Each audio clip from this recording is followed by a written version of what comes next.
What's up guys, welcome back to another Korea vlog. This is video number 5 and I think it's day number 9 in Korea. Day number 9 in Korea, I didn't really vlog that much because it was another travel day from Busan. We were leaving Busan, traveling back to Seoul, Korea, the capital, and it just really took the whole day to get there basically. That same day that we were traveling back to Seoul, in Puerto Rico, there was a hurricane going on. So that was a very stressful day because we were all thinking about like our families, our friends over here, back home. So it was just a really weird day where we just wanted to like get to Seoul already, like be in our Airbnb and just call it a day, try to check up with our friends and family. And that is basically all that we wanted to do. To add to all the craziness of a travel day in Korea, because let me tell you guys, traveling in Korea, it is not easy when you are not from there and when you don't speak the language. Just getting on trains and off trains and on subways and off subways and on taxis and off the taxis, it's very, very stressful, and it literally took us all day long. We finally got to Seoul, to the neighborhood that we are going to be staying at, like around maybe 6ish, maybe a little bit later in the day. From the train station, we had to walk all the way to the Airbnb. When we get there, we walked about like, I don't know, maybe 15 minutes with all our luggage, which I've already said that we had just so many luggage because we took a lot of stuff and we bought a lot of stuff over there. So we had to buy more luggage to store all the stuff that we had bought on the trip. When we finally get to the Airbnb and we are about to check in, open the door, we walk inside, we noticed that this Airbnb was a one-person Airbnb. Like, it was a one-person bedroom, basically, and we were 4 people.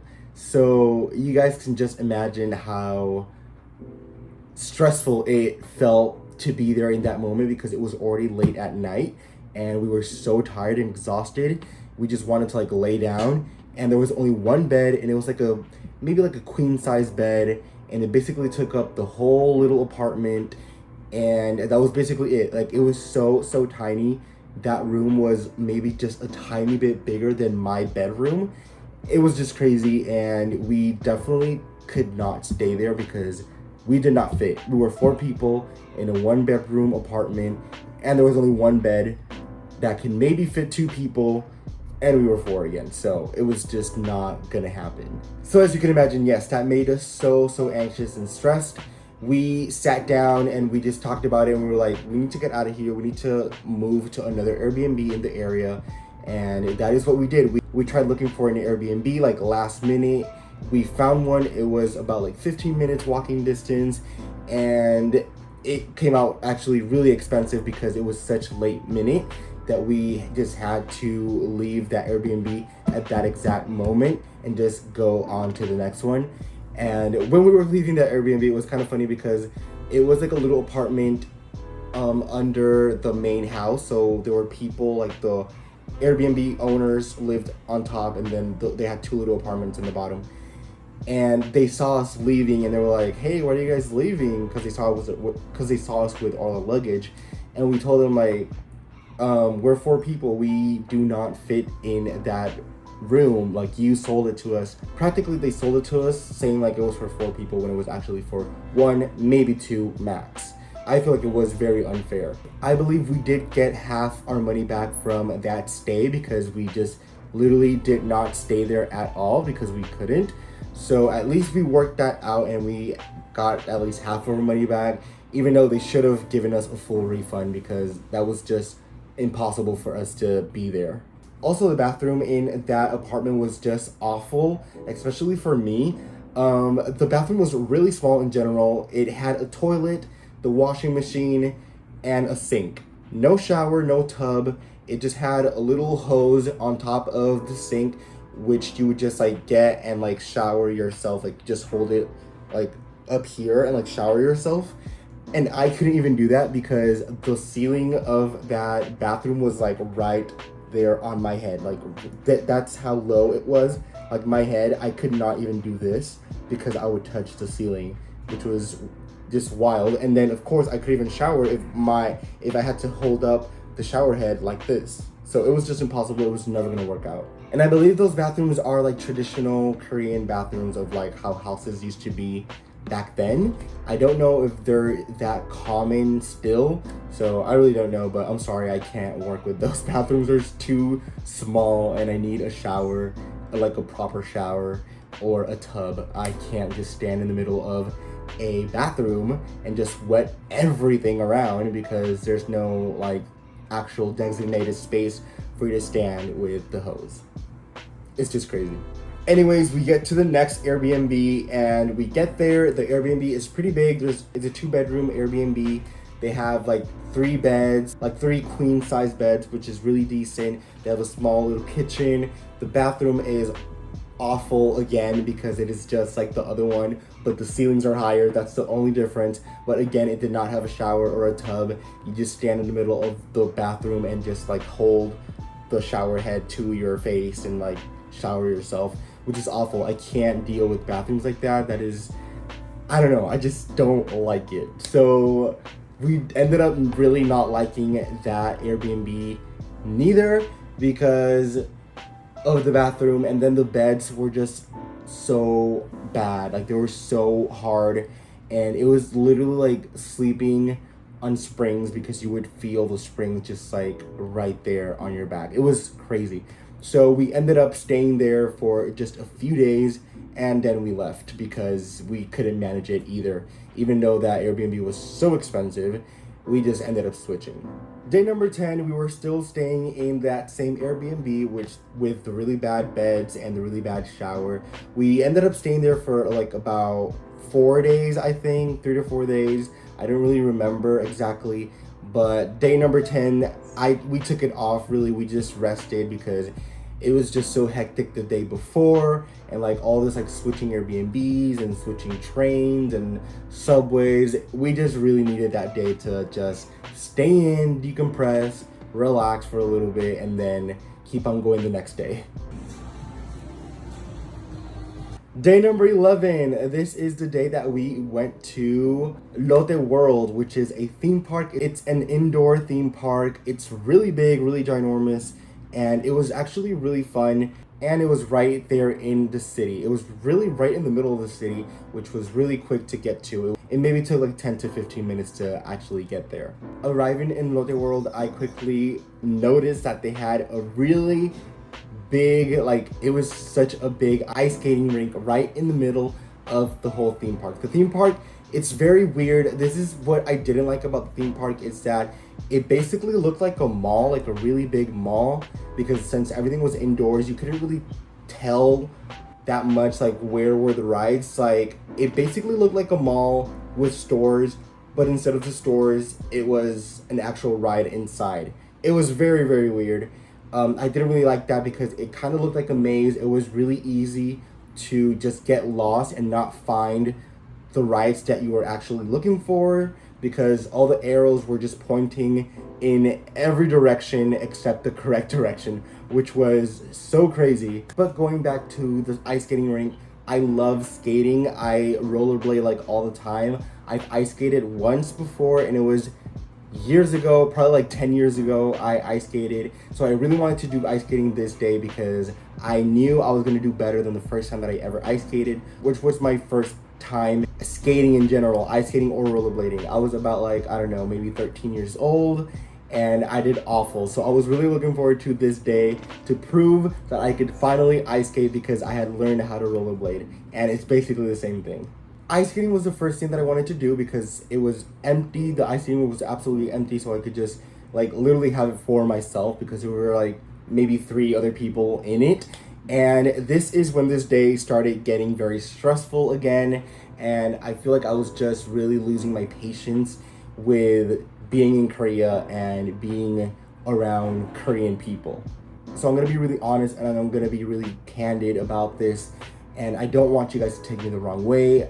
It's not that I'm being racist against Koreans or the Korean culture or Korean people, and I'm not saying that they are being racist towards us either or just being mean towards tourists. I'm gonna get into that. Like I said, ice skating was the first thing that I wanted to do. So I went to make the line for ice skating. There was nobody in line. There were two people at the counter working in their computers. I stand in line. I'm saying there's nobody in line. I'm right there in front of the two people on the counter. It was a guy and a girl.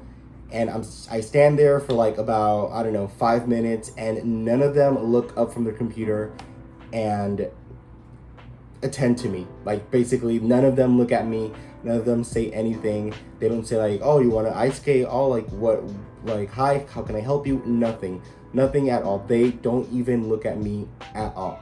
So I'm like, okay, that's a little weird. I'll just, maybe it's not them that have to, maybe it's not here that I have to pay to ice skate. So I move on to the next line, which was to actually pick up the ice skates. And I asked the girl there, I was like, hey, I want to ice skate. Where do I pay? Like, how much is it? Like, what do I have to do? The girl, she is not nice either, and she tells me, oh, you have to do the line in the front. And I was like, oh, I was there, but nobody like said anything to me. And she was like, no, you have to go over there to the front. And I was like, okay. So I walk over there back to the front. I make the line because now there's two girls in front of me in the line, and they call them, they buy their tickets to ice skate. Then I'm next in line, and both of the guy and the girl go back to their computer, look at their computer, and don't even look at me. And I'm like, hi, I'm here. Like, there's an actual human standing in front of you and you're ignoring me. That is how I felt. And it was so frustrating. So frustrating. Definitely being in Korea made me feel a lot of feelings, a lot of emotions, because it was the first time that I was experiencing not knowing a language, which was a language that people spoke. Like, I don't know Korean, so I really felt very uncommunicative with just everybody. Like, it was just really hard communicating with people in general. And before getting to this park, like days before, I was already noticing a lot of just kind of not niceness from Koreans, which is something that my sister said that is actually common over there. And a lot of people talk about that like tourists go over there and they say that Koreans are not the nicest people. Well, that is definitely 100% true, which is very unfortunate to say. And I don't like to say this at all. Like, I don't want to sound like a hater. I don't want to sound like I'm being racist or mean towards them. And I don't want to make them sound like they're being that way towards me. But that is my experience. And I don't think it was, I don't think it had to do with racism or being a tourist. Or maybe it was because we were tourists and we were vacationing there. I don't know. I just feel like Korean people are like that even with other Koreans. Because I feel like I saw that. I feel like I saw Koreans being mean to other Koreans too, or just not being helpful, or just being kind of rude. And definitely Koreans were very rude to us. And by this day at the theme park, I kind of had enough, and I got really, really upset. And I just walked away, and I sat down in a corner on a bench, and I was like just thinking and praying because I didn't want to lose my patience. That is how bad I felt because of that moment and everything else that happened before that. I just like had enough, and I just really wanted to be home at this point. I will be doing a video getting much deeper into this topic. I am going to do that video like when I'm done posting all the vlogs of Korea, but I am going to do a video just talking about my whole experience in Korea, the good things, the bad things, and I'm just going to give tips and tricks on just what to do, what not to do, what's good, what's bad, everything. I want to really dive in and do a really big or long sit down video talking about everything that went down in Korea, all the positives and the negatives. Going back to this day and being at the theme park, honestly, this happening early on in the morning because we had just gotten there. It probably was like, I don't know, 11 in the morning. And it really messed up my day. It really made me just want to go home, like go home as in Puerto Rico, not be in Korea anymore. And it just made me get into this really bad mood. And I was in that bad mood all day long. And basically I didn't vlog anything else this day. Like the little clips that you saw, those were the only clips that I vlogged. I was just pissed, and I didn't want to vlog because I was in that really bad headspace and I was just not feeling good at all. So why pick up the camera and keep on vlogging and keep pretending that everything's fine and everything is happy when I don't feel happy at all being there. Nonetheless, I was already in the theme park, so I was trying to make the best of it anyways. I just wasn't wanting to be on camera, you know? So I did get on rides and I did have fun in some rides. The theme park, like I said, it had a lot of great things and a lot of things that I didn't like because of the setup and how it was built, very complicated. We got lost so many times trying to find exits or trying to find specific rides or trying to find the outside part of the park, because they do have an outside park where they have the castle and everything, kind of like a Disney. That part is a lot smaller than the main indoors part, but it was so impossible to get there. Like, we were like, for an hour, we were lost trying to find how to get to the other side of the park, the outside. And I feel like in Korea, this happened to us a lot, where directions are really hard and GPS don't work and people don't know how to explain. People don't know how to give directions at all, which is this really awful to feel because you're in a new place where you don't know anything or anyone and you're trying to get to places and people just don't know how to direct you or just don't want to help you. And this just kept happening to us a lot, like during this whole trip, where we would finally find a worker because there's barely any workers anywhere in these places that we visited. We finally find a worker and nobody knows anything or nobody wants to help you, which is really stupid. In conclusion, to end this day and to end this really negative part of the video, I did end up ice skating. I went back at night to just do the ice skating. There were different people at the counter and I finally was able to ice skate, so I was really happy about that. And they treated me a little bit nicer, I guess. And finally, I ice skated and my sister took a video of me, and that's a video that you guys are watching right now.